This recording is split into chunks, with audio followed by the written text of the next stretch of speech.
সরকারি চাকরিতে কোটা সংস্কার সেই আন্দোলন থেকে এক দফা। দেশের ইতিহাসে প্রথমবারের মতো গণ অভ্যুত্থানের মুখে শেখ হাসিনার দেশত্যাগ। বৈষম্য বিরোধী ছাত্র আন্দোলনের নেতৃত্বে এই আন্দোলনে অংশ নিয়েছিলেন দেশের ছাত্র জনতা।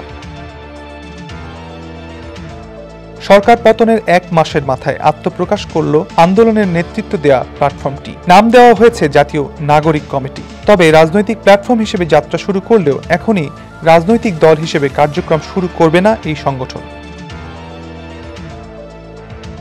সংগঠনটি জানায়, গত 15 বছরেরও বেশি সময় রাষ্ট্র পরিচালনায় থাকা অবস্থায় দেশের বিভিন্ন সেক্টরে এখনো স্বৈরাচারী ধারা ও অব্যবস্থাপনা রয়ে গেছে। এমন অবস্থায় যাত্রা শুরুর পর জাতীয় নাগরিক কমিটি সারা দেশের জেলা, উপজেলা ও মহানগরে তাদের কার্যক্রম শুরু করবে। এক্ষেত্রে তাদের প্রথম কাজ হবে সংস্কার।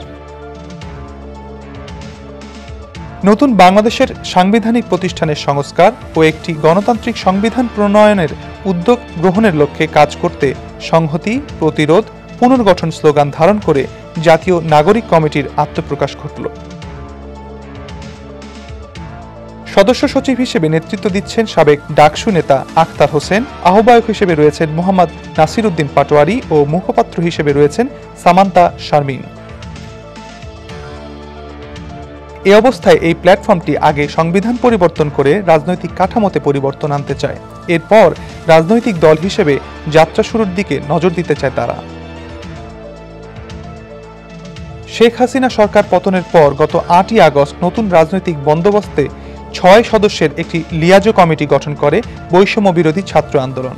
আগস্ট জুড়ে সেই লিয়াজো কমিটি কাজ করে আজকের জাতীয় নাগরিক কমিটির রূপরেখা চূড়ান্ত করেছে। এই সংগঠনটি বলছে এটি একটি রাজনৈতিক প্ল্যাটফর্ম। এখানে যারা আসছে সবাই রাজনীতি সচেতন। তবে রাজনৈতিক দল বা পার্টি পলিটিক্স আপাতত তাদের লক্ষ্য নয়। জাতীয় নাগরিক কমিটি বলছে, এই প্ল্যাটফর্মে যারা থাকছে ভবিষ্যতে রাজনৈতিক দল হিসেবে চালু হওয়ার পর সবাই রাজনীতি করবে এমন না।